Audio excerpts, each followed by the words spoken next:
We're gonna go into all the benefits behind trimethylxanthine, AKA caffeine, and we're gonna start right now.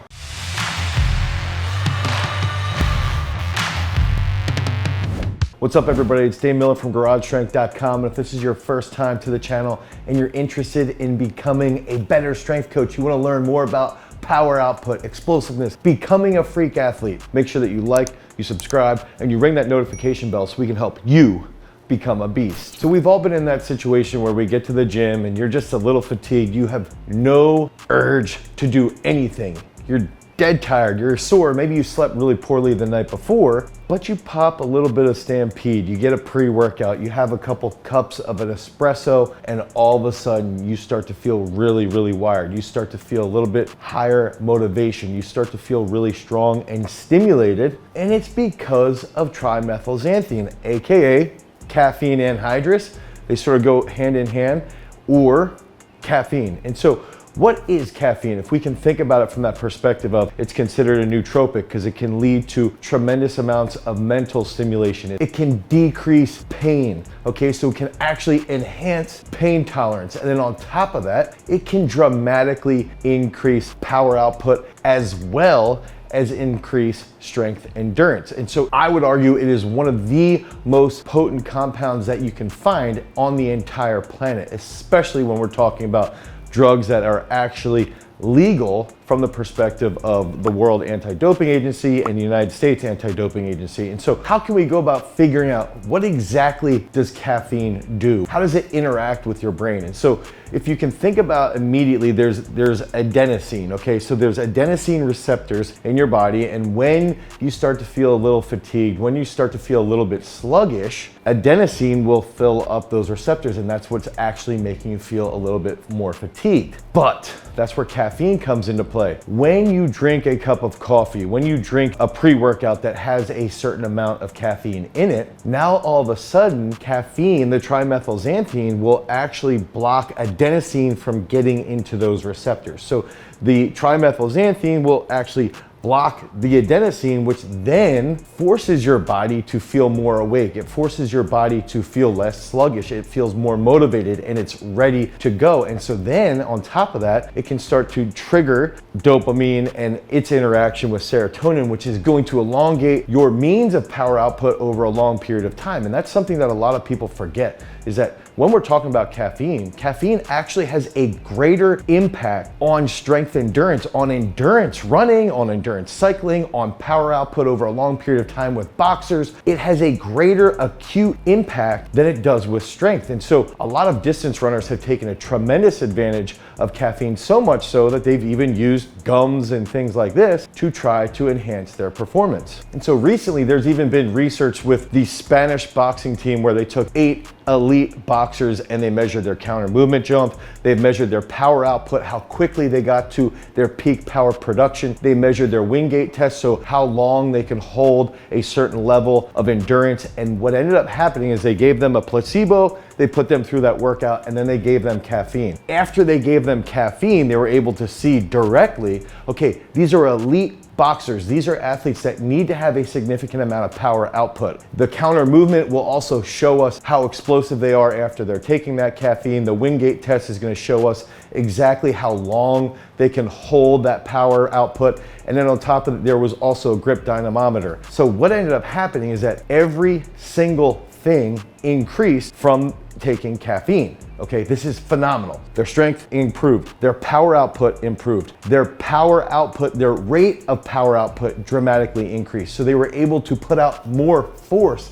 in a shorter period of time. And then on top of that, the wind gate test had the largest progression from the placebo test. So that means that they actually saw the best performance increase in their endurance. And this is standard. This is pretty common amongst all different caffeine related tests. So we got to think about how can we get caffeine? How can we get the trimethylxanthines? And so it's important that we recognize that caffeine is available in many different drinks. It's going to be available on Red Bull. It's going to be available in coffees or an Americano like this that I just made. It was a pour over. It's going to be available in black tea, green tea, many different drinks, chocolate, but it's available in different amounts. Okay, so If we're thinking about an espresso, it might be 80 milligrams to 100 milligrams. If we're thinking about a large cup of coffee, it might be 150 milligrams. If we're talking about black tea, it might be 45 milligrams. If we're talking about chocolate, it might only be 25 milligrams per serving. These are all per serving. So what's the best way to take this? And there's some pre-workouts out there that might have 400, 450 milligrams, okay? What's the best way to do this? The best way for us to actually utilize caffeine is first to understand what's the goal of that training session. What is the goal of what we're trying to do in the weight room, or what are we trying to do in our sport? If we're in a sport that requires a ton of power output and we feel a little bit sluggish, we feel a little bit fatigued, but we have a really heavy training session, we might want a little bit more. Now, most of the research has shown that the safest amount of caffeine that you should be taking is going to be between 4 milligrams per kilogram of body weight and 6 milligrams. So somebody along my lines that weighs about 105 to 110 kilos, let's say that's going to be about 600 milligrams, okay? Maybe a little bit more. Now, I'm a larger individual, so I can handle a little bit more caffeine than someone who would be 50 kilos. If they're 50 kilos, they might only be able to handle 200 milligrams before they start to feel a little bit anxious. They start to feel a little bit of like a panic, or even to the point of dizziness. Obviously, that takes some time to build up a tolerance to that. So it's important to recognize that if we want, an acute response for endurance-based training, or we're a wrestler and we have a 6-minute match coming up, we should probably be taking about 200 milligrams. If I was competing, 200 milligrams for each match, about a half hour to 1 hour out, because that's another key factor. It takes anywhere from 30 to 60 minutes for your body to really start to utilize and metabolize the caffeine so it can block your adenosine receptors. Now, another big factor here is you've got to understand and comprehend how caffeine can have a negative impact on your actual recovery, okay? So if you're taking caffeine at 5 o'clock, 6 o'clock at night, now all of a sudden, you're gonna have a bad night's sleep. And when you have a bad night's sleep, your body actually doesn't handle that caffeine as well as it could have if you slept really, really well. So a lot of research has shown if you're sleeping 8 to 10 hours, and then you wake up and you got to work out at 10 or 11 in the morning, and then you take 400 to 500 milligrams of caffeine, you're gonna be really, really wired, and you're gonna be able to hold that level a lot more effectively. If I'm only sleeping on 4 to 6 hours of sleep, that's not gonna happen. Your body's not gonna be able to tolerate that, and your body is also gonna have negative reactions to caffeine, and you're gonna want to avoid it at that point. So it's pretty important to try and utilize a cyclical manner around caffeine. Try to figure out during the week, all right, these days are going to be more technical if I'm a weightlifter. These days are going to be a little bit easier if I'm a bodybuilder. It's, we're training our bis and our tris, or we're doing lat work. So it's a little bit easier to handle the training. There doesn't need to be as significant of a mind-muscle connection. So we might only have, in my instance, 200 to 300 milligrams of caffeine.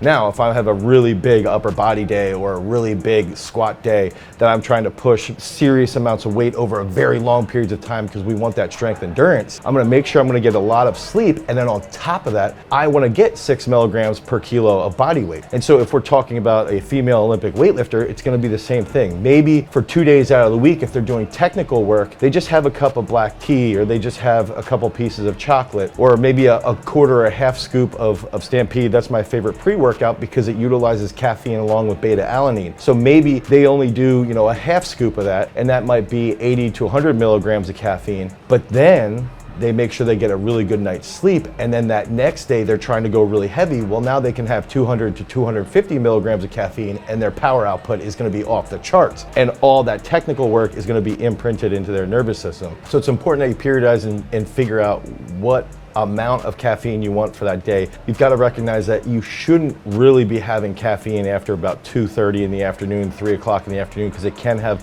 a negative impact on your sleep. It's usually about a 7 to 8 hour time frame that it takes for your body to really get it out of your system. So if you have it at 3 o'clock in the afternoon, you probably shouldn't go to bed until about 10 o'clock, 10:30 at night. That's why I recommend about 2 o'clock in the afternoon. Again, it comes back to 4 to 6 milligrams of caffeine per kilo of body weight. That's typically that really, really safe range. Play around with each specific day and recognize that based off that Spanish study of the boxers, we're gonna see an increase in power output. We're gonna see an increase in the rate of power production.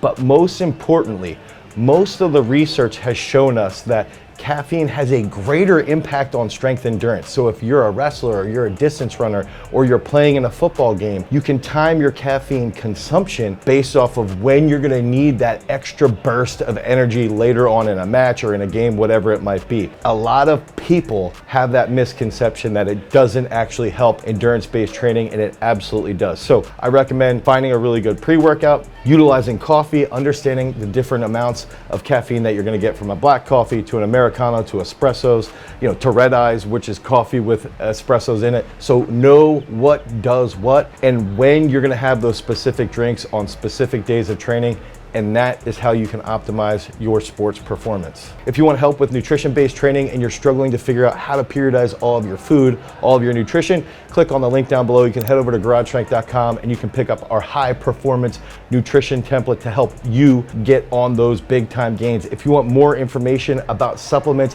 and about other compounds that are gonna help you in sports performance, click on this card right here. Until next time, guys, peace.